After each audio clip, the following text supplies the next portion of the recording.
বছরের সংস্কৃতি, বিচারহীনতার যে সংস্কৃতি এবং আইনের শাসনের অনুপস্থিতিতে যে মানে দুর্যোগ এই দেশের উপর দিয়ে ঘটে গেছে, তার রেশ এখনো চলছে। হ্যাঁ, তার রেশ এখনো কাটেনি। ওই সমস্ত দুর্বৃত্তরাই নানা জায়গায় নানাভাবে এগুলোকে মানে এই সমস্ত ঘটনা ঘটাচ্ছে।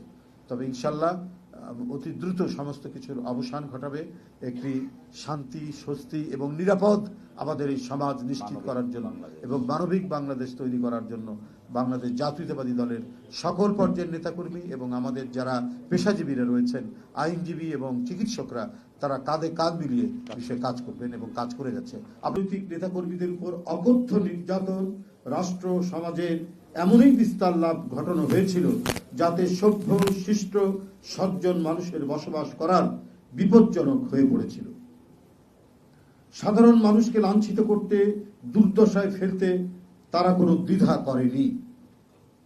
বিরোধী রাজনৈতিক দলের নেতাকর্মীকে অবমাননা, অতি কথন ও অপপ্রচারের বিরতিহীন কালিমা লিপ্ত করার চেষ্টা করা হয়েছিল। যাবতীয় ভয়, হুমকি ও দুর্বিপাকের মধ্যে দেশের নাগরিক বৃন্দকে জীবন যাপন করতে হয়েছে। আপনারা জানেন যে বিএনপির মতো একটি বৃহত্তম রাজনৈতিক দলের নেত্রী, দেশনেত্রী বেগম খালেদা জিয়া এবং ভারপ্রাপ্ত চেয়ারম্যান জনাব তারেক রহমানকে এহেন অপপ্রচার নাই, এহেন নিপীড়ন নাই, এহেন নির্যাতন নাই যে তারা করেনি। দেশনেত্রীকে বছরের পর বছর কারাগারে আটকে রাখা হয়েছিল। তিনি যাতে চিকিৎসা নিতে না পারেন তার যাবতীয় ব্যবস্থা এই সরকার করেছে। দলের ভারপ্রাপ্ত চেয়ারম্যান যাতে দেশে ফিরতে না পারেন এই কারণে একের পর এক মিথ্যা মামলায় তাকে সাজা দেওয়া হয়েছে। গোটা দেশকে নিজের হাতের মুঠোয় নিতে শেখ হাসিনা কোনো আইনের শাসন, ন্যায় বিচার কোনো কিছুর তোয়াক্কা করেননি। এক ভয়ঙ্কর একদলীয় দুঃশাসনের মধ্যে দিয়ে এক দানবীয় দুঃশাসন তৈরি করেছিলেন শেখ হাসিনা। প্রিয় বন্ধুগণ, সেই রেশ ধরেই চলেছে এখনো নারী শিশু নির্যাতনকারীরা যেন ওতপ্রোতে বসে আছে। সেই রেশটা এখনো সম্পূর্ণ কাটিয়ে ওঠা যায়নি পরিবর্তিত পরিস্থিতিতে। এখনো সেই সমস্ত দুষ্কৃতিকারীরা ওত পেতে বিভিন্ন জায়গায় বসে আছে। সম্প্রতি মাগুরায় বোনের শ্বশুর বাড়িতে শ্বশুর কর্তৃক 8 বছরের শিশু আসিয়াকে ধর্ষণ এবং কয়েকদিন চিকিৎসারত থেকে গতকাল তার মৃত্যুবরণ সারা জাতিকে বিমূঢ় বেদনায় বেদনার্ত করেছে। এই মর্মান্তিক ঘটনায় সারা জাতির চোখ অশ্রু সজল। দীর্ঘ দুঃশাসনের মানবিকতা, নৈতিকতা, ন্যায্যতা, ন্যায় বিচার অদৃশ্য করেছিলেন শেখ হাসিনা।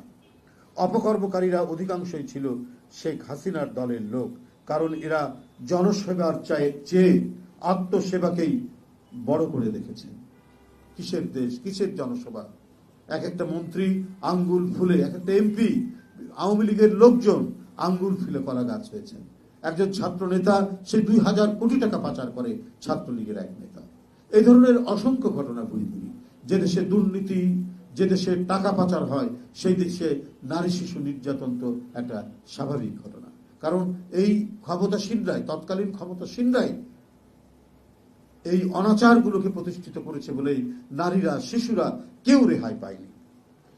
প্রিয় সাংবাদিক বন্ধুগণ, বর্তমান সময়ে নির্যাতিত আসিয়াকে ধর্ষণের পর মৃত্যুর বিষয়টি কোনো মতেই দেশবাসী মেনে নিতে পারছে না। বর্তমান শাসনকালে মানুষের প্রত্যাশা ছিল সারা জাতিতে তৃণমূলে অতি দ্রুত আইনের শাসন বলবৎ, কিন্তু প্রশাসনের শ্লথ ও ঢিলেঢালা আচরণের কারণে সমাজে দুষ্কৃতিকারীরা নানাভাবেই আশকারা পাচ্ছে।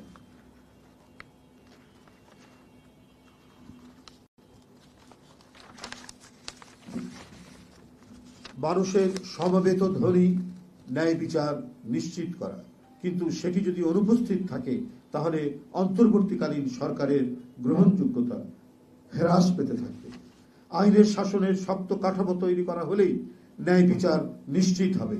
প্রশাসন যোগ্য, দক্ষ, ন্যায়পরায়ণ, সৎ ও মানবিক না হলে সমাজে অন্যায়, অবিচার এবং খুন, জখম, নারী ও শিশু নির্যাতনের প্রকোপ জ্যামিতিক হারে বৃদ্ধি পাবে। এটাই দেশে দেশে, যুগে যুগে বিভিন্ন সমাজে আমরা সেই দৃষ্টান্তই দেখেছি, সেই উদাহরণগুলোই দেখেছি। অবিলম্বে সত্যিকার অর্থে আইনের শাসন বলবৎ করে সমাজে প্রকৃত দুষ্কৃতিকারীদের শাস্তি নিশ্চিত করা হোক। আমরা আবারও জোরালো দাবি করছি, ধর্ষণে নির্যাতিত শিশুর মৃত্যুতে হত্যাকারীদের দৃষ্টান্তমূলক শাস্তি অতি দ্রুত নিশ্চিত করা হোক।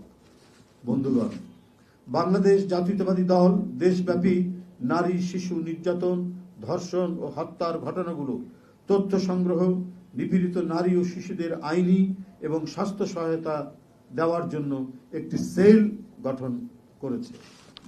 এই সেলের নাম দেওয়া হয়েছে নিপীড়িত নারী ও শিশুদের আইনি ও স্বাস্থ্য সহায়তা সেল।